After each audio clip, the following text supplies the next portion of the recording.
नमस्कार, मैं भारत स्वागत करता हूं आपका BMC 24 में। आइए रुक करते हैं कुछ खास खबरों की ओर। बड़ा मल्हारा नगर की होनहार बेटी सुरुचि असाठी का मध्य प्रदेश लोक सेवा आयोग इंदौर द्वारा आयोजित कॉमर्स विषय के असिस्टेंट प्रोफेसर पद की परीक्षा में चयन हुआ। उनके असिस्टेंट प्रोफेसर पद पर चयनित होने से नगर सहित क्षेत्र के असाठी समाज और परिजन गौरवान्वित हुए। आपको बता दें, सुरुचि असाठी नगर के घिनौची परिवार के प्रतिष्ठित व्यवसायी सुंदर असाठी की बेटी है, जो बचपन से ही पढ़ाई में अव्वल रही। उनकी इस सफलता पर स्कूल स्टाफ और परिजनों ने उन्हें बधाई दी।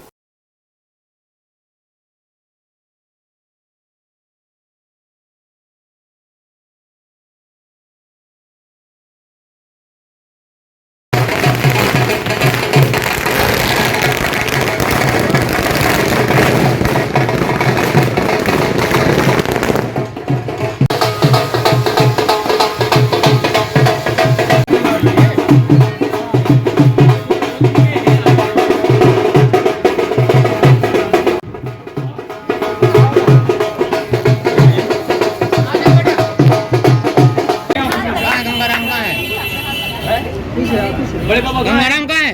बड़े पापा। सबसे पहले तो आपको इस अचीवमेंट पे बधाई। और हम जानना चाहेंगे कि ये जो आपकी सफलता हुई है कैसे हुई है, कैसे क्या तैयारी की आप वालों की कभी हार नहीं होती और लहरों से डरकर नौका कभी पार नहीं होती। ऐसा ही कारनामा का दिखा है बड़ा मल्हारा की सुरुचि असाठी ने, जिन्होंने कॉमर्स से असिस्टेंट प्रोफेसर के पद पर चयन हुई हैं। उनके लिए हम आज यहाँ मौजूद हैं। उनसे जानते हैं कि कैसे क्या उनकी तैयारी रही और इसके लिए उन्होंने क्या क्या इसकी जो स्टेप बाय स्टेप तैयारी की है वो कैसे की है। सबसे पहले तो आपको एशियन भारत की ओर से इस सफलता पर हार्दिक बधाई। हम जानना चाहेंगे कि जो आपकी ये प्रिपेयरिंग है वो कैसी क्या रही है।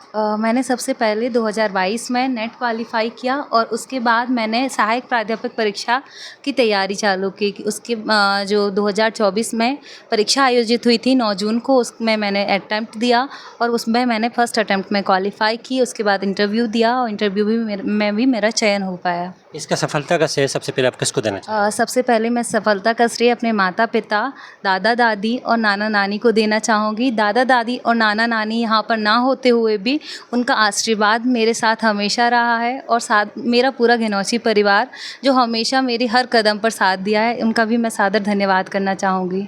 इस प्रिपेयरिंग के लिए सबसे ज़्यादा आपका जो सहयोग किया वो किसने किया? वो मेरी बहन और मेरे भाई ने किया है। वो बहन ने, जब मैं नेट क्वालिफाई कर रही थी या नेट की तैयारी की है, तो उस टाइम मेरा सबसे ज़्यादा सहयोग उन्हीं ने किया है कि कैसे तैयारी करना है, कैसे टाइम को मैनेज करना है। ये सब मुझे मेरी बहन से सीखने को मिला है। और ये आप कितने घंटे तैयारी करती थी और लोगों को क्या मैसेज देना चाहेंगे कि वो कैसी तैयारी करें जो आपके जैसे सफलता को अर्जित कर सकें? कोई फ़िक्स टाइम नहीं था कि मैं फ़िक्स टाइम इतने ही घंटे तैयारी करती थी। कभी ज़्यादा भी होता था और कभी कम भी होता था, तो इसमें कोई टाइम फ़िक्स नहीं रहा।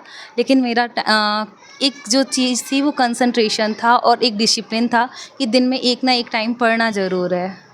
तो आप कितने घंटे तैयारी करती है तो आप बता चुके हैं। और ये कौन सी रैंक आपने इसमें अर्जित की है? मेरी 15वीं रैंक रही है। कौन सी रैंक में, मतलब कितने में से? 120 छात्रों ने इस अटेम्प्ट में मतलब इंटरव्यू क्वालिफाई किया है, जिसमें मेरी 15वीं रैंक है। आगे आप क्या करना चाहेंगे इसके बाद? अभी मैं प्राध्यापक बनने की तैयारी करूंगी और PhD को कंप्लीट करने की कोशिश करूंगी। समाज सेवा के क्षेत्र में क्या करना चाहेंगे? समाज सेवा के क्षेत्र में मैं छात्रों को अग्रेसित करूंगी कि वह अपने भविष्य की ओर आगे बढ़ें।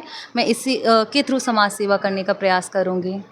और ये जैसे आपने कहा समाज सेवा के लिए बच्चों को प्रेरित करेंगे। जो कुछ ऐसे बच्चे भी हैं जो बीच में पढ़ाई छोड़ देते हैं या हताश हो जाते हैं, कई बार प्रयास करते हैं उसके बाद भी वो सफलता अर्जित नहीं कर पाते हैं, तो वो बीच में ही छोड़ देते हैं, हताश होते हैं, कोई गलत कदम उठा, उन लोगों के लिए क्या मैसेज देना चाहें? गलत कदम उठाना ये परिवार के लिए बहुत गलत हो जाएगा, क्योंकि गलत कदम उनसे ना केवल उनको ये आशा है कि वह सफल होंगे, बल्कि उन्हें यह भी आशा है कि वह मेरा बच्चा है या मेरे घर का है। तो आई थिंक कि हताश होके गलत कदम उठाना नहीं चाहिए। जैसा कि आप घिनौजी परिवार से बिलोंग करते हैं और घिनौजी के जो गांव है बहुत पिछड़ा हुआ गांव है, या ये कहें कि ग्रामीण क्षेत्र है, ऐसे में आप इतने बड़े पद पर पहुंचे, तो उसके लिए कैसा क्या आपका प्रिपरेशन रहा? इसमें मेरे परिवार ने मेरा हमेशा सहयोग दिया। कभी मुझे किसी काम के लिए नहीं रोका, चाहे वो किसी भी अटेम्प्ट देना हो या फिर किसी भी कोर्स को परचेज़ करना हो। तो मेरे पापा ने मुझे कभी किसी कोर्स को परचेज़ करने के लिए मना नहीं किया कि नहीं ये नहीं होगा। तो ऐसे करके मुझे कभी किसी चीज़ के लिए रोका ही नहीं। बहुत बहुत धन्यवाद आपका।